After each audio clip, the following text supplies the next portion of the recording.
Anim in Tamil DJ.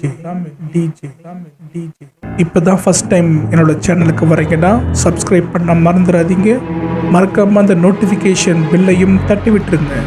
வணக்கம் நண்பா, நம்ம இன்னைக்கு பார்க்க போறது the night in the area episode 4. One எபிசோட்ல பாத்தீங்கன்னா ஒரு குழந்தைய காப்பாத்துக்காக நம்ம காக்கியரோ பயங்கரமா ஒரு லிஃப்ட் பண்ணுவான். கட்டாத கார்ல அடிச்சு குழந்தைய காப்பாத்திடுவான். அதுல ஷாக்ல இருப்பாங்க. அதுல இருந்தா இந்த எபிசோட் கண்டினியூ ஆகுது. அவனுக்கு பாத்தீங்கன்னா அவன் என்ன பண்ணான் அப்படின்றது அவனுக்கே தெரியல.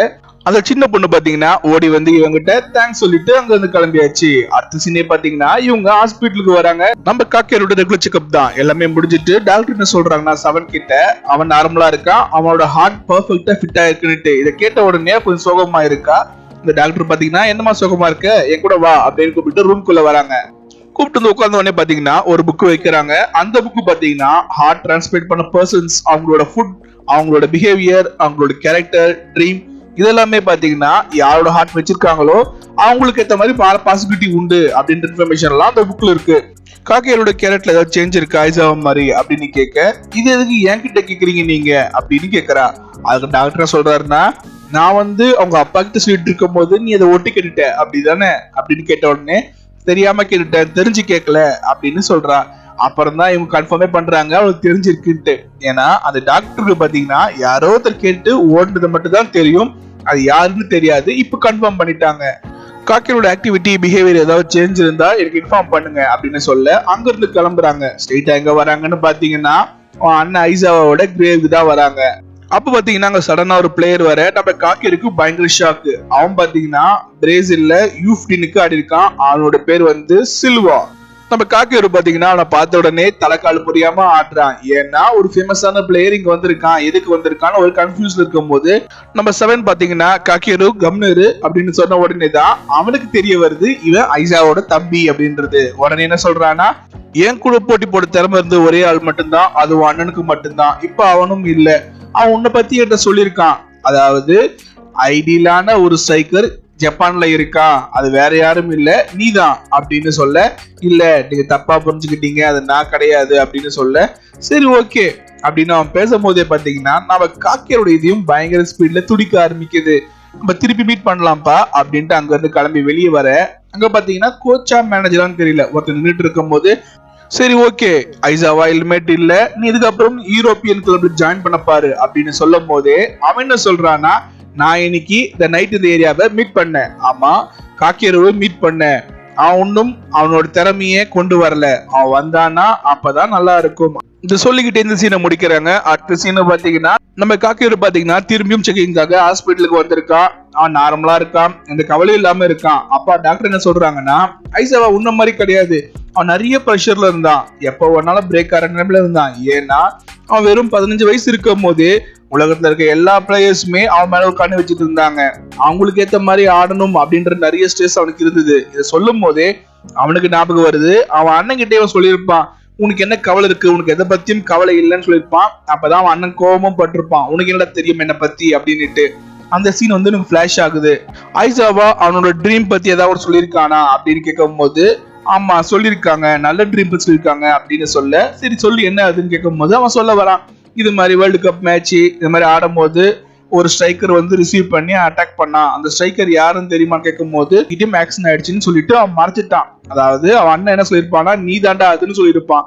அதுக்கப்புறம் தான் ஆக்சன் நடந்திருக்கும், அந்த விஷயத்த மட்டும் அவன் மறைச்சிட்டான். அந்த டாக்டர் பாத்தீங்கன்னா உன் அண்ணனுக்கு நிறைய கெட்ட கனவும் வரும், திரும்பி திரும்பி வந்ததால அதாலையும் அவன் ஸ்ட்ரெஸ்ஸா இருக்கான் அப்படின்னு சொல்றாங்க. உன்னை பாக்குறதுக்கு வெயிட் கெயின் பண்ண மாதிரி இருக்கு, உன் உடம்பு நீ ஃபிட்டா வச்சுக்கணும், அப்பதான் உன் ஹெல்த்துக்கு நல்லது அப்படின்னு சொல்ல, நான் என்ன பண்றதுன்னு தெரியல எனக்கு. அதுக்கு அவங்க என்ன சொல்றாங்கன்னா, நீ ஏன் சாக்க ட்ரை பண்ண கூடாது, நீதான் ஆல்ரெடி சாக்கர் ஆடி இருக்கல அப்படின்னு சொல்லும் போது கொஞ்சம் யோசிக்கிறான், தயங்குறான். சரி ஓகே அப்படின்ற மாதிரி சொல்லிட்டு அங்க இருந்து வந்துடுறான். அவன் பாத்தீங்கன்னா நைட் ஏதோ புக்கு படிச்சுட்டு இருக்கும் போதே தூங்கிடுறான். அவனுக்கு கனவு வருது. கனவுல பாத்தீங்கன்னா அவன் அண்ணன் சொன்ன மாதிரியே வேர்ல்டு கப் மேட்ச் அவன் அண்ணன் வந்து பாலை பாஸ் பண்ண, அந்த பாலை ரிசீவ் பண்றான். ரிசீவ் பண்ண உடனே அந்த கனவுல இருந்து எழுந்துட்டான். இவனுக்கு சரியா தூக்கம் வரல. அவன் பாத்தீங்கன்னா சரி கிரவுண்டுக்கு வந்து அங்க பிராக்டிஸ் பண்ண ஆரம்பிக்கிறான். அங்க அவனுக்கு பயங்கரமான ஷாக்கு. அங்க பாத்தீங்கன்னா அந்த மாஸ்க் பர்சன் அங்க வந்து நிக்கிறான். அதை பார்த்த உடனே அவனுக்கு பயங்கரமா அப்செட் ஆகுது. அவன் பாத்தீங்கன்னா இவன் கூட பால் விளையாட ஆரம்பிக்கிறான். ஆனா அவன் கோவத்துல இருக்கான். அந்த மாஸ்கோட பர்சன் பாத்தீங்கன்னா பால காக்கேரோட லெஃப்ட் சைடு பக்கம் ஒதிக்க ஒரு செகண்ட்ல பாத்தீங்கன்னா நம்ம காக்கேரு ஐசாவா மாதிரி மாற ஆரம்பிக்கிறான். அவன் கரெக்டா லெஃப்ட் சைடுல வந்த பால ஒதிக்கிறான். அதுவும் அந்த மாஸ்க் பர்சன் நோக்கியே ஒதிக்கிறான். ஒதிச்ச உடனே ஒரு சவுண்ட் கேக்குது. அப்பதான் நமக்கு தெரிய வருது அவன் பையன் இல்ல பொண்ணுன்னுட்டு. யாரா அது அப்படின்னு போய் பார்க்கும் போது தான் தெரியுது அந்த மாஸ்க் கழட்டும் போது வேற யாரும் இல்ல, அது நம்ம சவன் தான். நீ எதுக்கு இப்படி பண்ணிட்டு இருக்க அப்படின்னு கேட்கும் போது அதுக்கு அவன் என்ன சொல்றான்னா, இப்ப நீ என்ன பண்ணணும் உனக்கு தெரியுதா, நீ உன்னோட லெஃப்ட் சைடு லெக் யூஸ் பண்ண அப்படின்னு சொல்லும் போது அவன் கன்ஃபியூஸாவும் சர்ப்ரைஸாவும் இருக்கான். அப்ப அவன் என்ன சொல்றான்னா, நான் உன் அண்ணனை பிரேசில்ல மீட் பண்ணேன் U15 அப்ப. அங்க நான் உன்னை பத்தி கேட்டேன். அப்ப பார்த்தா நீ மேனேஜர் ஆயிட்ட, பிளே பண்ணலன்னு சொன்னாங்க. அப்ப உங்க அண்ணன் என்கிட்ட ஒண்ணு கேட்டான், நீ இந்த ஸ்கூல்ல ஜாயின் பண்ற மாதிரி இருந்தால் நீ காக்கியருக்கு பிராக்டிஸ் பாட்டனா இருக்கணும் அப்படின்னுட்டு சொன்ன உடனே அவன் பாத்தீங்கன்னா இன்னும் சுகமாகறான். அவன் என்ன சொல்றான்னா, உன் அண்ணனுக்கு உன் மேல பயங்கர பாசம் அதிகமா வச்சிருந்தான். அது மட்டும் இல்ல, உனக்கு ஹார்ட் டிரான்ஸ்பிளேஷன் பண்ணாங்க, அதனாலதான் நீ உயிரோட இருக்க, அது உனக்கு தெரியும். ஆனா அந்த ஹார்ட் யாரோடதுன்னு தெரியுமா? வேற யாருதும் இல்ல, உன் அண்ணனோட தான். இதை கேட்ட காக்கியருக்கு பயங்கரமான ஷாக்கு. அவன் அண்ணனோட வாழ்க்கைய அவனே எடுத்துட்டேன் அப்படின்ற மாதிரி புலம்ப. அதுக்கு சவன் என்ன சொல்றான்னா, ஐசாவோட மண்டையில் அடிப்பட்டதால அவன் ஆல்ரெடி பிரிண்ட் ஆயிட்டான், இப்படி இருந்தாலும் செத்துட்டு இருப்பான். இருந்தாலும் அவன் இதயத்தை அவனுக்கு வச்சிருக்காங்க. அவனுக்கு ஃபுல்ஃபில் ஆகாத நிறைய ட்ரீம்ஸ் இருக்கு, அது உனக்கும் தெரியும். அதை ஃபுல்ஃபில் ட்ரை பண்ணி தயவு செய்து சாக்கர்ல இருந்து மட்டும் குவிட் பண்ணிடாத, அவனோட ட்ரீம் அழிச்சிடாத அப்படின்னு சொன்ன உடனே அங்கிருந்து உடனே ஓட ஆரம்பிக்கிறான். ஓடி பாத்தீங்கன்னா அவன் வீட்டுக்கு தான் போறான். போயிட்டு அவன் அண்ணனோட ரூமுக்கு போறான். அங்க போயிட்டு அழுதுட்டு இருக்கும் போதே அவன் அண்ணன் டைரியை பாக்குறான். அந்த டைரியில இருக்கிற விஷயம் எல்லாம் பாக்குறான். அதுல பாத்தீங்கன்னா சாக்கரை பத்தி நிறைய இன்ஃபர்மேஷன் இருக்கு. அதுல பாத்தீங்கன்னா U15 மேட்ச பத்தியும் இருக்கு. பிரேசிலுக்கும் ஜப்பானுக்கும் இல்லாத ஒருத்தர் என்னன்னு பாத்தீங்கன்னா நைட் இந்த ஏரியா, அதாவது பெனால்டி ஏரியாவில ஒரு ஸ்ட்ரைக்கர் அது இருந்தால்தான் பக்காவா ஆட முடியும் அப்படின்ற மாதிரி இன்ஃபர்மேஷன் எழுதி இருக்கு. அது மட்டும் இல்ல, அவனுக்கு வர கெட்ட ட்ரீம் பத்தியும் அவன் எழுதியிருக்கான். அவன் பாத்தீங்கன்னா தனியா ஓடிட்டு இருக்கான். அவன் பாஸ ரிசீவ் பண்றதுக்கு ஆளே இல்ல. அதுதான் அவனுக்கு சோகமான ட்ரீம். அதாவது அவன் பண்ற பாஸ ரிசீவ் பண்ணி கோல் பண்றதுக்கு ஒரு ஆள் தேவை.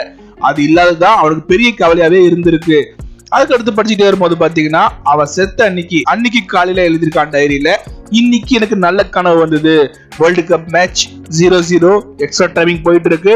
அப்போ ஒரு நைட் வந்தான், அவன் என்னோட பாஸ ரிசீவ் பண்ணி கோல் பண்ணான். அது வேற யாரும் இல்ல, என் தம்பி காக்கியரு தான். ரெண்டு பேருமே சந்தோஷமா வேர்ல்டு கப்பை கையில பிடிச்சிட்டு இருந்தோம். ரெண்டு பேருக்குமே அதுதான் ட்ரீமும் கூட.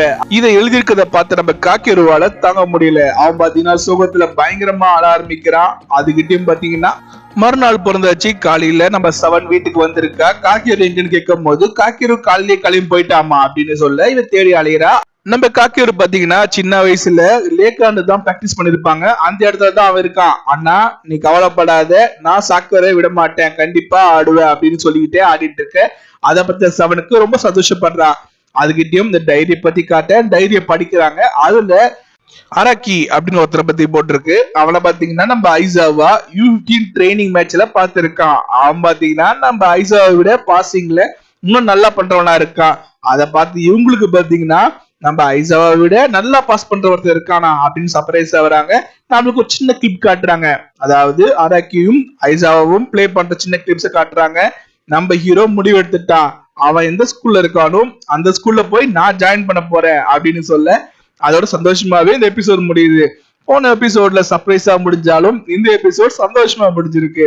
அடுத்த எபிசோட் நடக்குதுன்னு கண்டிப்பா பாத்துக்கலாம். அது வரைக்கும் காத்துருங்க. தேங்க்யூ.